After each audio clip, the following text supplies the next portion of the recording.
আল্ট্রাডিয়ান rhythm. Circadian রিদমকে বাংলায় বলা যেতে পারে দেহঘড়ি, বা মানুষ যখন ঘুমায় তার ঘুমের সাইকেলটা কিভাবে কাজ করে। ঘুমের সাইকেলটা 90 মিনিটে এক একটা সাইকেল পূর্ণ হয়। নাথানিয়েল ক্লেটম্যান ইউনিভার্সিটি অফ ওয়াশিংটনে ছিলেন এবং সেখানকার একজন রিসার্চার ছিলেন। তিনি নোবেলও পান পরবর্তীতে। আমি যদি ভুল না করি থাকি, নট শিওর না নোবেল প্রাপ্তির ব্যাপারে, বাট পেয়েছিলেন নাথানিয়েল ক্লেটম্যান। সো সার্কেডিয়ান রিদম, আমরা যখন ঘুমাই, আধো ঘুম আধো জাগরণ, ঘুম ঘুম ঘুম ঘুম ঘুম ঘুম, একদম ডিপ স্টেটে যায়, তারপর আস্তে আস্তে আবার নরমাল হয়ে যায়, আবার এরকম 90 মিনিটস। এইভাবে যখন 6টা 90 মিনিটস যায়, তখন কি হয়? তখন কিন্তু আমাদের 6 আওয়ার্সের ঘুম হয়, যেটা একটা সাউন্ড স্লিপ বলা যেতে পারে।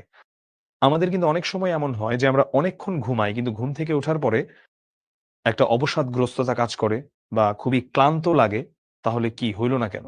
কারণ আমরা এই ১.৫ ঘন্টার বা ৯০ মিনিটের এই সাইকেলটা হচ্ছে আমরা পূর্ণ করি না। তো ৬ ঘন্টা ঘুমাইলে ঠিক আছে, ৭ ঘন্টা ঘুমাইলে ঠিক নাই। ৭.৫ ঘন্টা ঘুমাইতে হবে। বা ৮ ঘন্টা ঘুমানো ঠিক নাই। আমার ৭.৫ ঘন্টা না ঘুমাইলে আমার ৯ ঘন্টা ঘুমাইতে হবে।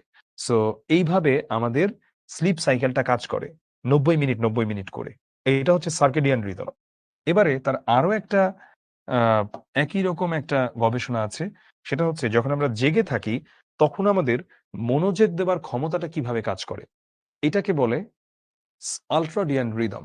আল্ট্রাডিয়ান রিদমে উনি দেখিয়েছেন গবেষণা করে, মানুষ যখন একটা কিছুতে মনোযোগ দেয় আস্তে, আস্তে একটা পিকে চলে যায়। তো আস্তে, আস্তে পড়তে এরকম। তো এটাও হচ্ছে 90 মিনিট করে হয়। কিন্তু ঘুমের সময়টা তো আমরা ঘুমাচ্ছি, এটা তো চাইলেই আমি এমন 6 আওয়ার্স দিতে পারব না। এই ৩টা আল্ট্রাডিয়ান রিদমের পরে কিন্তু আমাদের ব্রেইন হ্যাং খেয়ে যাওয়ার মতো অবস্থা হবে।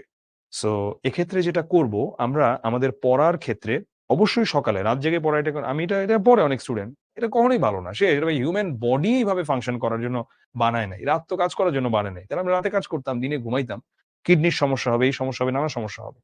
সো আমরা যেটা করব সেটা হলো আল্ট্রাডিয়ান রিদমের কথা বলছিলাম। আমরা ১ম দিকে দিনের শুরুতে যেই পড়াগুলো আমার কাছে সবচেয়ে কঠিন মনে হয়, ওই পড়াগুলো তখন পড়ব। আর যেই পড়াগুলো সবচেয়ে সহজ, ওগুলো আমি পরের দিকের আল্ট্রাডিয়ান রিদমে যেয়ে পড়ব। তখন হয়তো আমি 90 মিনিট নিলাম না ৩ টার পরে। আমি হয়তো ২৫ মিনিট একটা সেশন নিলাম, ৫ মিনিট ব্রেক নিলাম। ওটাকে বলে পোমোডোরো টেকনিক। ২৫ মিনিট পড়লাম বা ৫ মিনিট ব্রেক নিলাম। ২৫ মিনিট পড়লাম, ৫ মিনিট ব্রেক নিলাম। এইভাবে যদি আমরা পড়াশোনাটা করি, তাহলে একদম আমরা চূড়ান্ত ফোকাস পাবো। চূড়ান্ত ফোকাস পাবো এবং খুব সুন্দর করে আমাদের কাজ শেষ হবে ইনশাআল্লাহ। হুম। যেখানে ছিলাম ওখানে চলে যাচ্ছি আবার।